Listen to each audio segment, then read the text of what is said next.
Well, I finally got myself a new tire changer this week. Actually, it's a new old stock, 14 years old, but never been used before.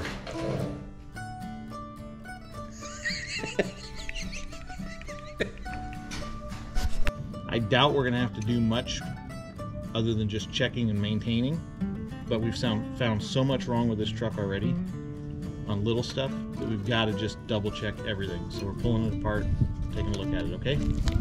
Oh, we are gonna get so lucky. I can feel how loose that is already. Oh, not so lucky. We have a pile. Oh man. So that's just bad news, Caitlin. What's this? I'm just gonna do the right thing and cover that back up like you didn't see it. Time to start putting this back together. Are you ready for fun? No. This week on Crossthread Garage, we find out if you're gonna have go fast parts, you probably ought to have stop fast parts too. And we get the oil pan, trans pan, and rear diff cover with all the fluids back in the C10 revival. Don't go anywhere. Thanks for liking, sharing, subscribing, and joining us this week on Crossthread Garage and Salvage.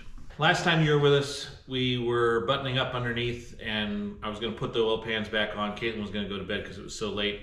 We had changed all the oil filters, fluids, gaskets, everything like that. But these pans were in really bad shape and they needed to be cleaned up. So I waited.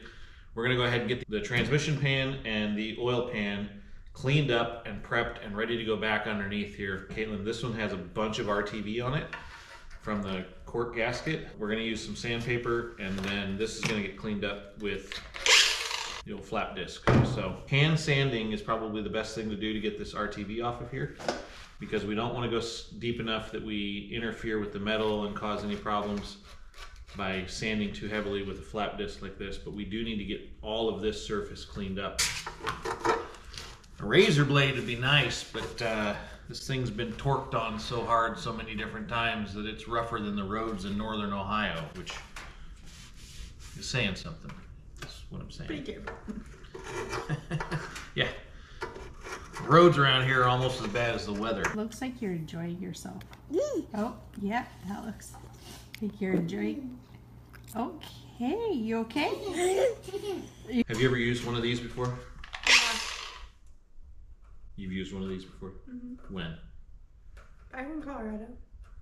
You used a grinder? Yeah. In Colorado. To do what? I don't know. Grind something. I don't remember. All right. Well, you've used it. You can go ahead and clean this up, and I'll clean that up by hand. How's that?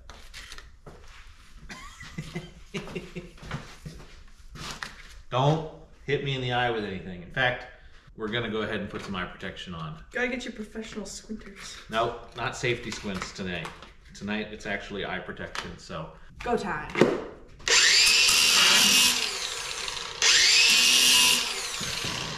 Look, this is how you're going to do this, okay? On the edge.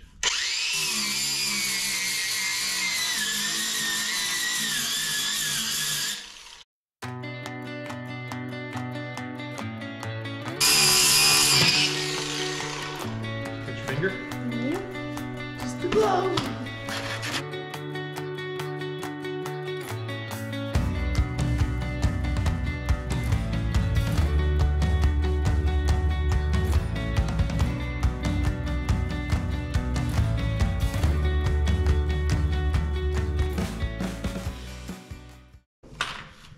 Go get blue rag. Oh no. Brake clean. Spray it. Hey, there's words. There were words before you destroyed them. Smells good. Do you smell it? That smell. A kind of smelly smell. A smelly smell that smells smelly. Brake clean smells good, huh? Mm-hmm. Who'd have thunk? Now listen, I know what you're thinking. If nothing sticks to Teflon, how do they get Teflon to stick to the pan? Actually, you're probably thinking, hey, aren't those just sunglasses you're wearing? Actually, these are OSHA approved impact glasses that are tinted for grinding and plasma cutting. Hers, those are just sunglasses. Pretty sure if they can stop the sun, they can stop sparks. That logic checks out. You know, got a little slack for referring to your mom and a tool cart in the same sentence in the last video. Thanks a lot, guys. What I was saying was, my wife is great, and having a tool cart is really great. I wasn't like referring to them as if they were the same thing. My wife has never held a tool for me, ever. That's not true. You built a house together. That's true. She did help me build a house. Or did I help her build the house? All right, so we're working in late into the night again this week, and yeah, you know, I got to go to work tomorrow. You are as disappointed as I am that being a trophy husband hasn't really worked out the way I thought it was going to, but I got to go to work in the morning, so we're going to get this done tonight. We've got new oil pan gasket. We've got the gasket already on the back of the transmission pan. The pans we were cleaning up were junk, so I went out and bought those 2 new ones. Nope, just kidding. Painted those today. Brand new hardware. We're gonna get these things installed real quick. Did you just stick your fingers to that paint? No. The paint stuck to me. Can't have anything nice in this garage.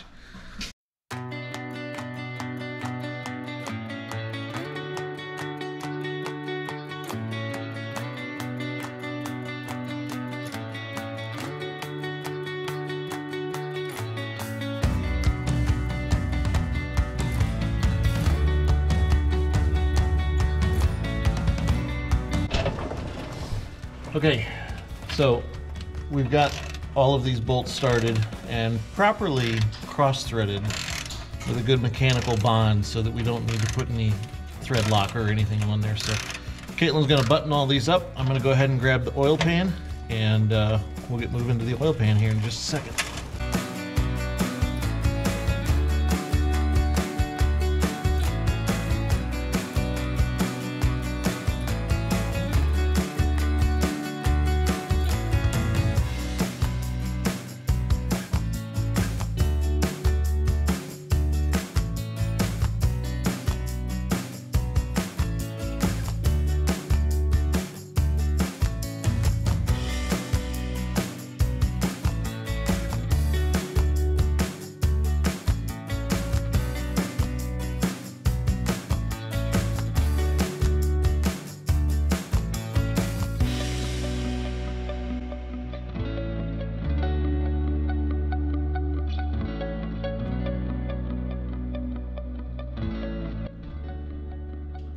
All right, oil pan's back on, trans pan's back on. I'm gonna have Caitlin go ahead here and start refilling fluids on the small block 350 and the turbo 350 trans. So, Caitlin, take that funnel and start refilling the oil in that motor.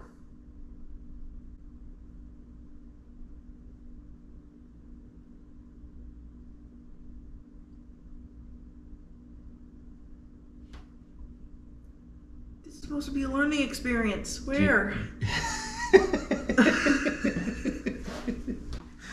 All right, right here on the valve cover. Oh, yeah.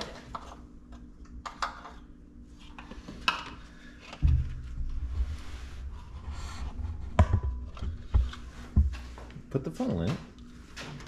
I can't really reach. Need something to stand on? Yeah.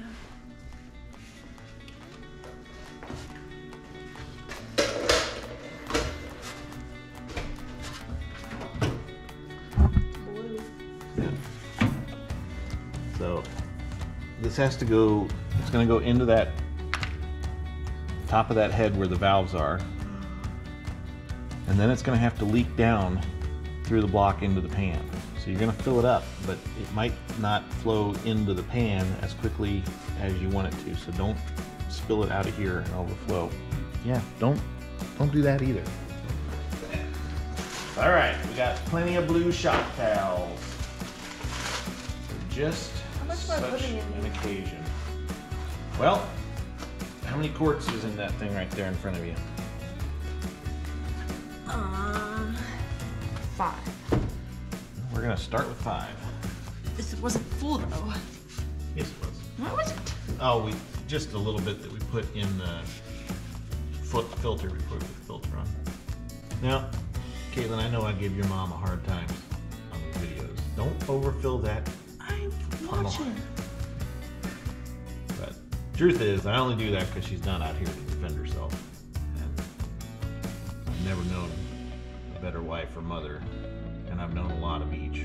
I mean, I've only ever had one wife and one mom, but I've known a few. You know what I'm saying. What I'm saying is, your mom I've known a ton of wives. is an absolute gem of a human being. And she's kind of shy, so she'll probably never come out to the garage here and play with us. But, you know, if you guys want to see my wife, meet her someday, just go ahead and put that down in the comments and let us know. Why would they want to meet your wife? I don't know. See who it is that I'm privileged to live and love with. Oh, that sounds weird. Yeah, let me just cut these holes. Nope, not even close. Here, hey, get that underneath there. There you go.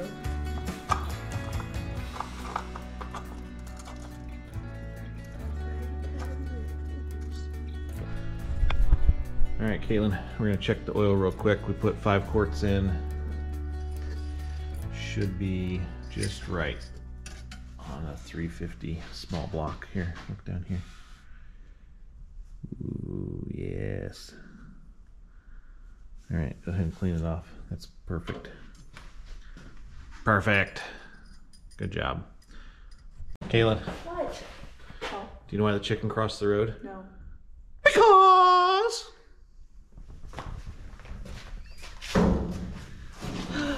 we're going to clean up the rear diff cover now and do the same thing here we've been doing to the other 2 pans.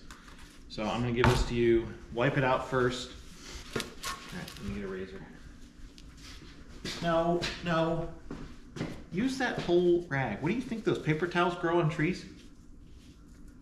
No. Of course not.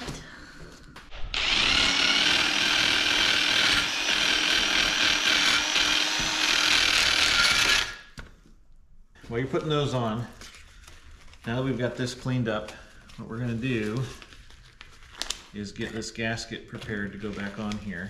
So what you're going to do is we're going to put RTV on the back side of all of this. Just lightly. Look at me.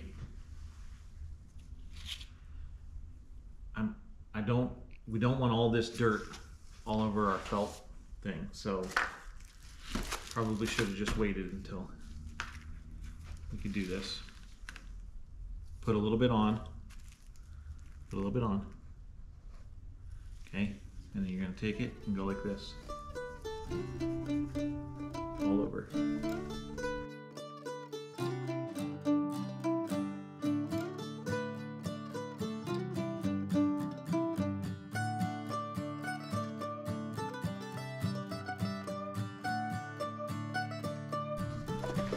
Well, welcome back to the View from Under the Truck. If you missed our last episode, you should go back and watch it, number 1. Also, make sure to like and subscribe. Leave us a comment. Tell us what you think we're doing right, what we're doing wrong. I mean, we'd like to hear what we're doing wrong, but we're probably not going to do anything different. Anyhow. I already covered this while you were gone. When you went out to the car, I already covered Oh, really? Yes. On the time lapse?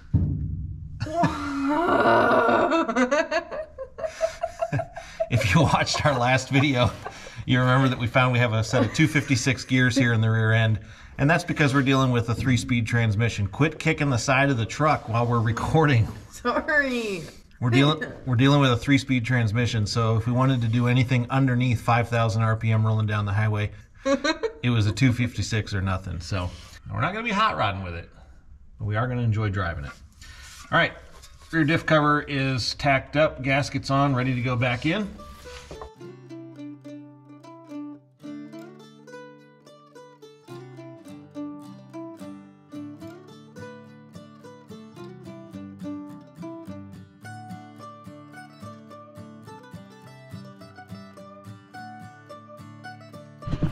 All right, Caitlin, you're gonna take that socket and you're gonna put it right there. Yep. Nope, that's tightening it.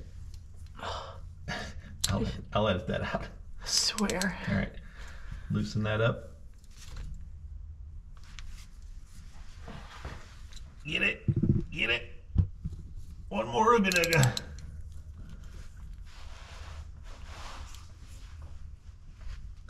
There you go. Now it's turning. A little bit more. And just give it a little squeeze. We got 2 quarts in already. There you go.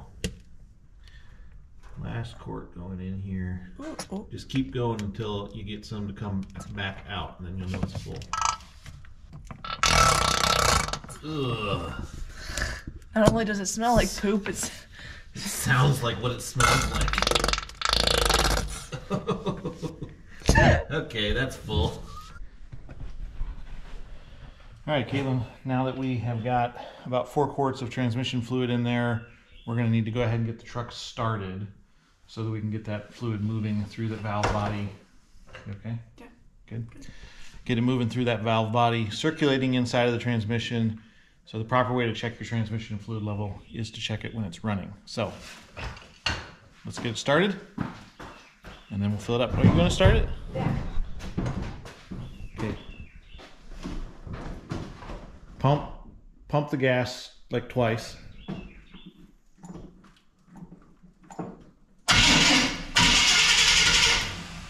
Try again.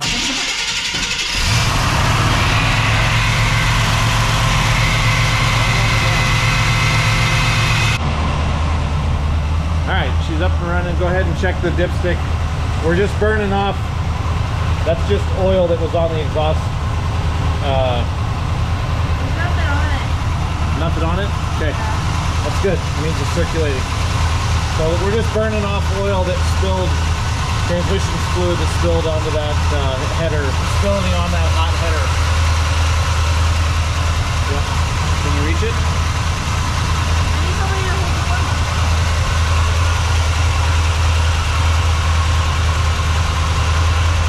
Don't spill it on that hot header. Smells like Chinese food cooking.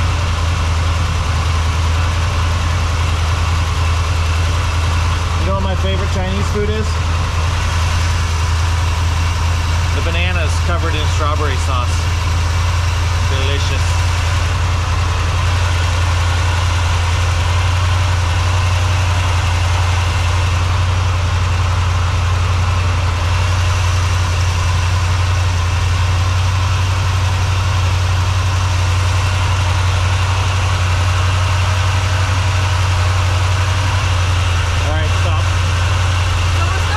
Put it on the ground. We're not going to overfill it.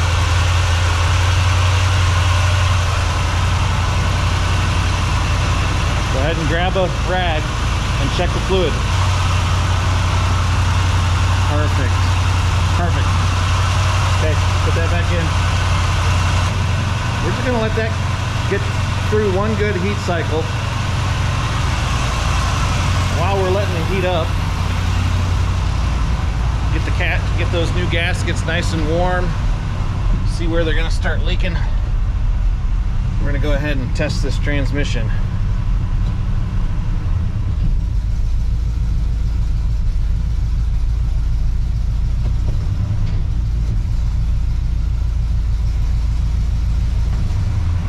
Nice.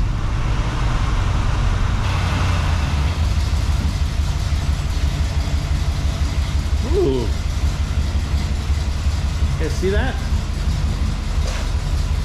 There's a rare option there. Yeah, there it is. This is a rare option. Every time you put your brakes on, your front marker lights come on. Now, that's a safety issue. You want to let the people in front of you know you're braking as well as the people behind you. But I've got a solution for that. Okay? This is how the solution works right here. Take that, and then you just go ahead and take the bulb out.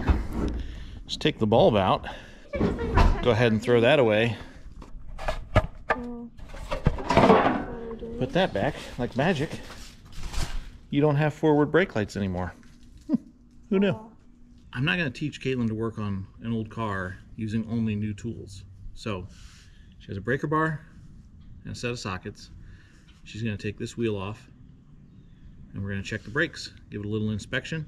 I got to tell you, just driving this thing up and off the trailer and in and out of the garage, the brakes on this thing are tight. So I doubt we're going to have to do much other than just checking and maintaining. But we've found so much wrong with this truck already on little stuff that we've got to just double check everything. So we're pulling it apart, taking a look at it, okay? Go ahead and loosen those lug nuts up. Is that loose by hand? Yeah. Holy smokes. You have got to be kidding me. Good thing we haven't taken it for a test drive out on the road yet. Just break the other 4 loose. Don't take them all the way off. We'll get a jack, get it up in the air, and we'll take them off once it's in the air.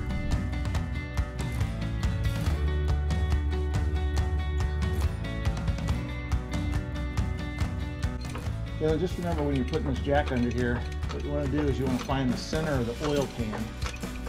Make sure you get it square right in the middle of the oil pan, because you don't want it slipping off. That's where all your leverage is going to be. Kidding everybody, don't put your jack under your oil pan. All right, spin the rest of those off, take that wheel off here.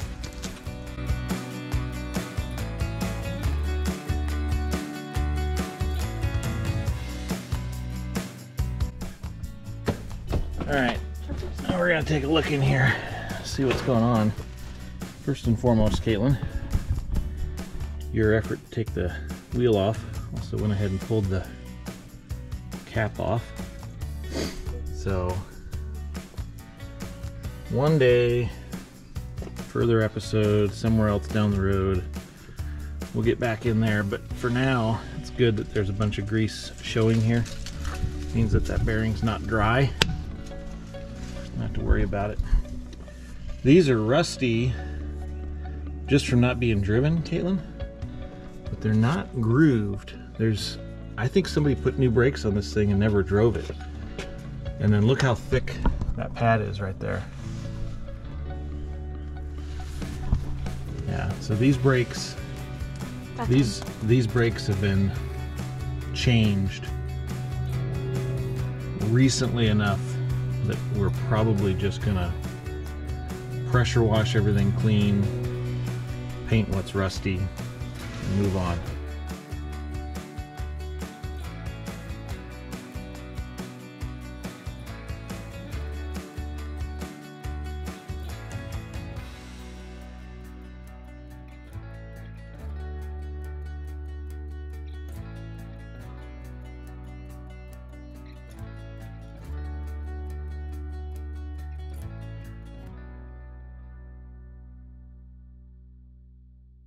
So one thing you want to do when you got your wheel up in the air like this, you want to check the lower ball joints, you want to check tie rod end, and you want to check the wheel bearing.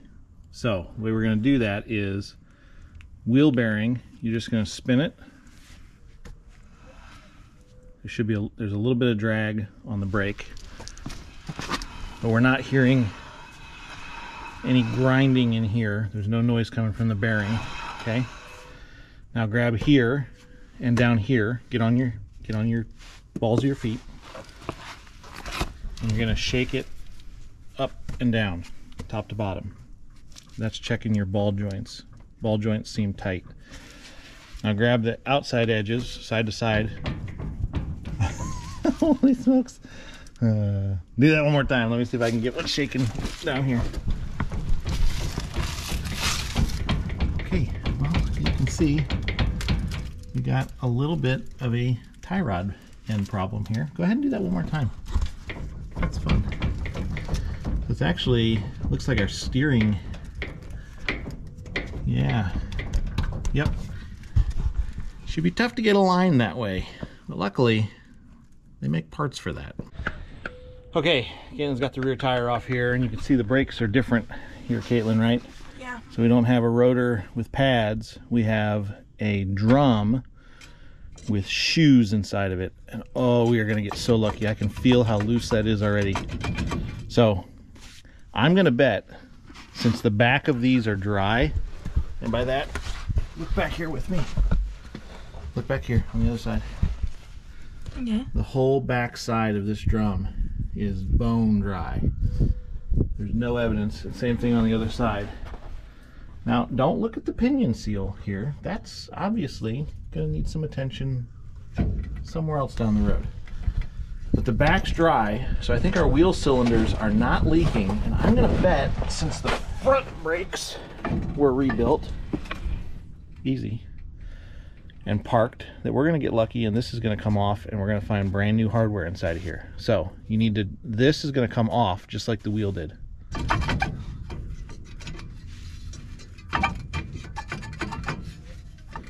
Gonna get hung up on a shoe here a little bit, I think. So. Whoa.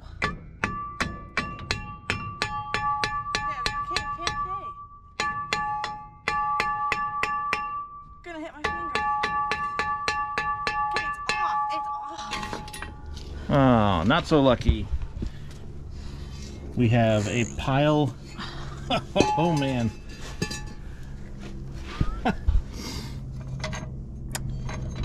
So What? this is bad news, Caitlin. What's this?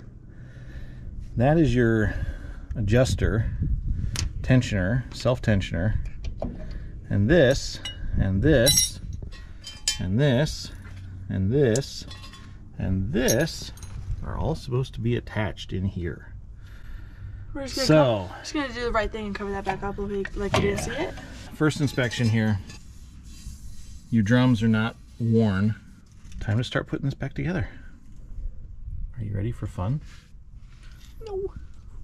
I wish I had been thinking we were just going to check this before we go get parts for the other one, because we're going to have to rebuild the other one. I thought we'd check this just to see if this one was falling apart too.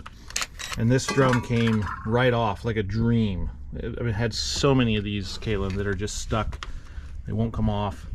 Came off like a dream. Everything is in place here. We're gonna have to clean it up, but what we're gonna do is we're gonna leave this put together the way it is, because this, Caitlin, will be our template for the other one.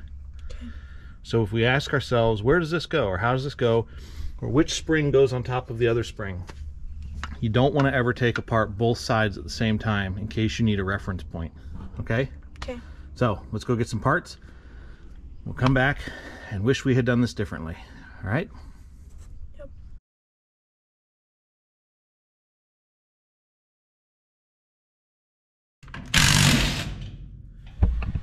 If you guys are like us and you like taking risks, but you don't get much time to gamble, just go ahead and use the shiny sockets on your impact driver. Should provide for a lot of fun. One thing you notice when you pull these out is that this shoe is not as thick as this shoe. And you might think that's because this one was wearing differently. But actually these shoes come differently sized. So this thicker shoe is actually designed to be the back shoe. So it's designed to hang on the back side of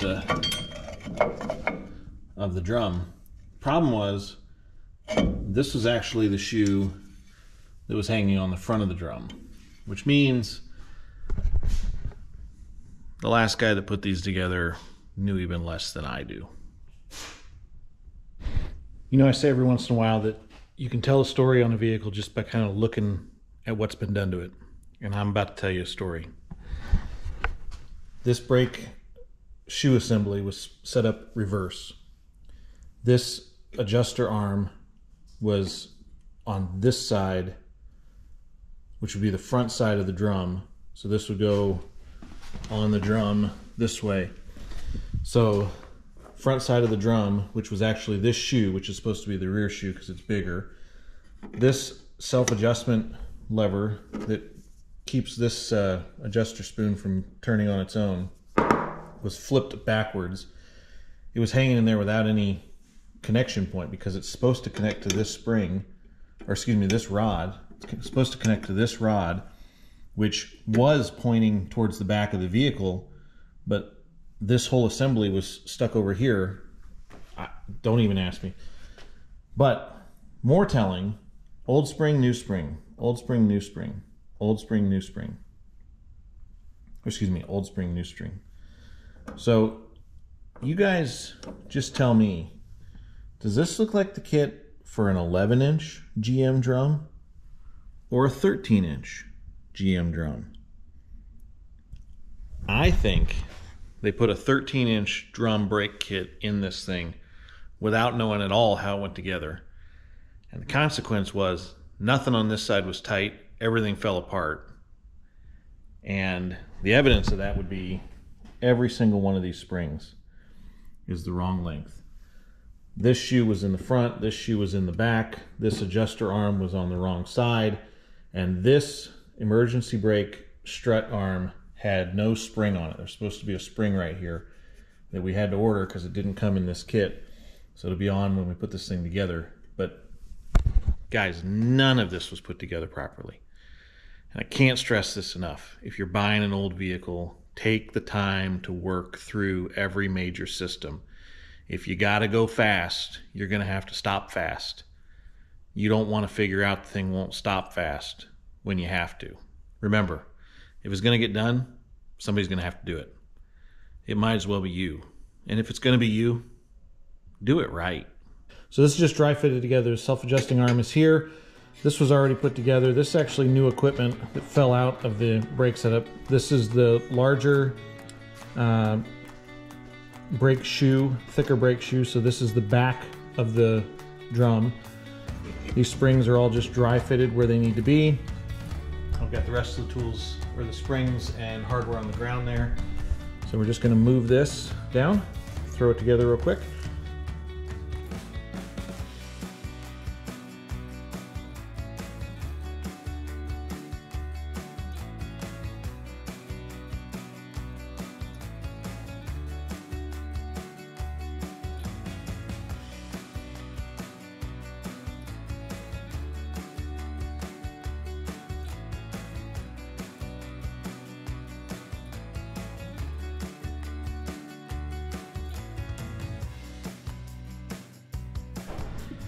All right, we're all back together. I realized after I got done with the time lapse, I had forgotten this spring right here that holds this self-adjuster arm.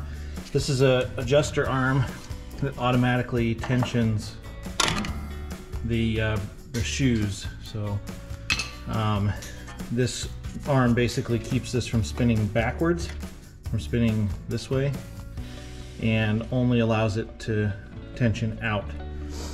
And so we're all set. Put the drum back on and see how it fits. Make sure there's just a little bit of drag, Caitlin. Yeah. Want just a little bit of drag against these shoes. Yep, that's just kind of tight. Yep, that's good. You hear that drag? Yeah. It's perfect. Perfect. All right, brakes are done. We just showed you the one side, but Caitlin's gonna go ahead and throw the tires back on here and we'll be all set. Jump. Oh. Nice. Your teeth are greenish blue. What were you eating? A ring pop. Great. All right, throw that wheel back on.